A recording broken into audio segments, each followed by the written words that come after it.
నమస్తే, welcome to burning topic. బెంగళూరులోని Chinnaswamy stadium వద్ద రాయల్ ఛాలెంజర్స్ బెంగళూరు ఐపీఎల్ విజయోత్సవం సందర్భంగా జరిగిన తొక్కిసలాట ఘటన ఇప్పటికే కర్ణాటక రాజకీయాలను కుదిపేసింది. దీనిపైన కర్ణాటకలో అధికారంలో ఉన్న కాంగ్రెస్, ప్రతిపక్ష బీజేపీ మధ్య మాటల యుద్ధం నడుస్తుంది. తాజాగా ఈ ఘటనపై కర్ణాటక సర్కార్ ఇటీవలే విడుదల చేసినటువంటి నివేదికపై మరోసారి దుమారం చెలరేగింది. నివేదికలో కోహ్లీ పేరు ఉండడంతో బీజేపీ నేతలు మండిపడుతున్నారు. అసలు నివేదికలో ఏముంది? ఘటనకు సంబంధించి బీజేపీ, కాంగ్రెస్ మధ్య మాటల యుద్ధం ఎలా సాగుతోంది?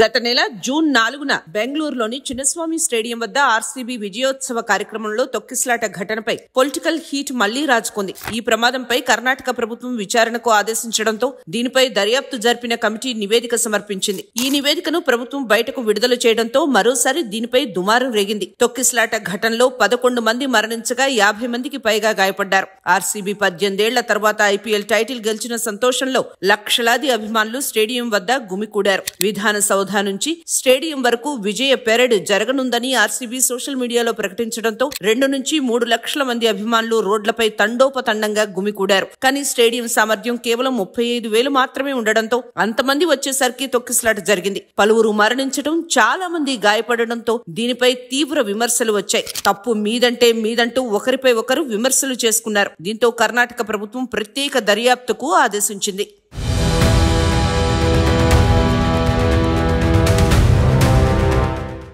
హైకోర్టు ఆదేశాల మేరకు కర్ణాటక తొక్కిసలాట ఘటనపై నివేదిక విడుదల చేసింది. ఈ నివేదికలో ప్రమాద ఘటనకు ఆర్సీబీనే కారణమని చెప్పబడింది. ఆర్సీబీ జూన్ 3న పోలీసులకు పెరేడ్ గురించి సమాచారం ఇచ్చినప్పటికీ అధికారిక అనుమతి కోసం నిర్దేశిత ఫార్మాట్ లో దరఖాస్తు చేయలేదని నివేదిక తెలిపింది. జూన్ 4 ఉదయం ఆర్సీబీ సోషల్ మీడియా ద్వారా ర్యాలీకి ఉచిత ప్రవేశం ఉంటుందని ప్రకటించింది. ఆ తర్వాత ఓ వీడియోను కూడా ఆర్సీబీ విడుదల చేసింది. అందులో విరాట్ కోహ్లీ వీడియోలో అభిమానులను జోష్ తో రమ్మని పిలుపునిచ్చారు. ఆ తర్వాత కార్యక్రమానికి రావాలంటే పాసులు అవసరమని ఆర్సీబీ ప్రకటించడంతో గందరగోళం నెలకొంది. ఈ గందరగోళం అనుమతి లేకపోవడం, భద్రతా ఏర్పాట్ల లోపం వల్ల తొక్కిసలాట జరిగినట్లు నివేదిక తేల్చింది.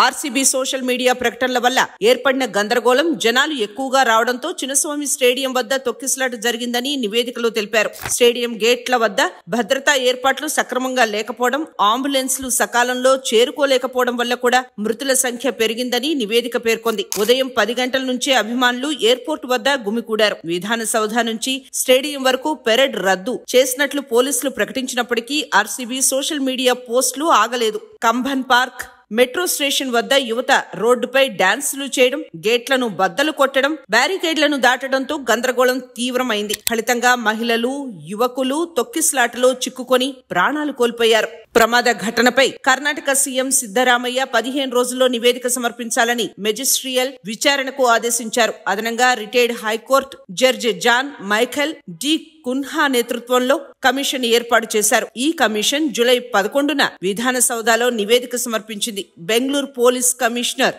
బి దయానందతో సహా 5 సీనియర్ పోలీస్ అధికారులను సస్పెండ్ చేశారు. RCB marketing head Nikhil Sosale, DNA entertainment సంస్థ సిబ్బంది 3 అరెస్టు చేశారు. కంబన్ పార్క్ పోలీస్ స్టేషన్ లో RCB, Karnataka state cricket association, DNA entertainment పై 3 ఎఫ్ఐఆర్లు నమోదయ్యాయి. తర్వాత హైకోర్టు ఈ నివేదికను బహిరంగంగా ప్రకటించాలని ఆదేశించడంతో ప్రభుత్వం విడుదల చేసింది. అయితే నివేదికలో విరాట్ కోహ్లీ పేరు ఉండటం ఇప్పుడు అగ్ని రాజేసింది.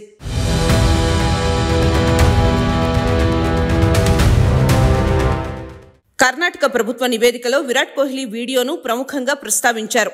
దీనిలో కోహ్లీ అభిమానులను విజయోత్సవానికి రావాలని పిలుపునిచ్చాడు. ఈ వీడియో భారీ జన సమూహాన్ని ఆకర్షించడానికి కారణమైందని నివేదిక తెలిపింది. బీజేపీ అంశాన్ని పట్టుకుని కాంగ్రెస్ ప్రభుత్వంపై తీవ్ర విమర్శలు చేసింది. CM Siddaramaiah, deputy CM DK శివకుమార్లు ఈ ఘటనకు బాధ్యత వహించి రాజీనామా చేయాలని బీజేపీ డిమాండ్ చేసింది. ఆర్సీబీని నిందించడం ద్వారా ప్రభుత్వం తమ నిర్లక్ష్యాన్ని కప్పిపుచ్చుకుంటోందని బీజేపీ నాయకుడు సంబిత్ పాత్ర ఆరోపించారు.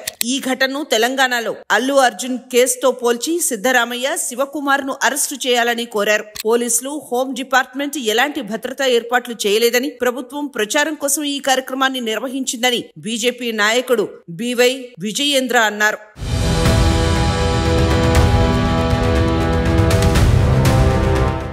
కాంగ్రెస్ ప్రభుత్వం బీజేపీ విమర్శలను తీవ్రంగా ఖండించింది. ఈ కార్యక్రమం ప్రభుత్వం నిర్వహించింది కాదని ఆర్సీబీ, కర్ణాటక స్టేట్ క్రికెట్ అసోసియేషన్లు ఈవెంట్ ను ప్లాన్ చేశాయని సీఎం సిద్ధరామయ్య స్పష్టం చేశారు. ప్రభుత్వం కేవలం సహకరించిందని, పోలీస్ భద్రత కల్పించిందని డిప్యూటీ సీఎం జీకే శివకుమార్ అన్నారు. బీజేపీ ఈ ఘటనను రాజకీయం చేస్తోందని, మృతుల కుటుంబాల ఎమోషన్ ను ఉపయోగించుకుంటోందని ఆరోపించారు. కుంభమేళాలో 50 నుంచి 60 మంది మరణించినప్పుడు తాము రాజకీయం చేయలేదని సిద్ధరామయ్య ప్రస్తావించారు. ప్రభుత్వం మృతుల కుటుంబాలకు 10 లక్షల రూపాయల పరిహారం, గాయపడిన వారికి ఉచిత చికిత్స అందిస్తామని తెలిపిందన్నారు.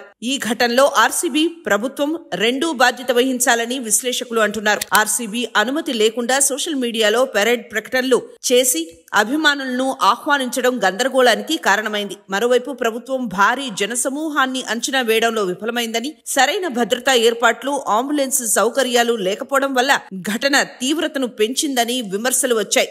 బీసీసీఐ కూడా ఈ ఈవెంట్ లో తమకు సంబంధం లేదని, స్థానిక లోపాల వల్ల ఈ ఘటన జరిగిందని పేర్కొంది.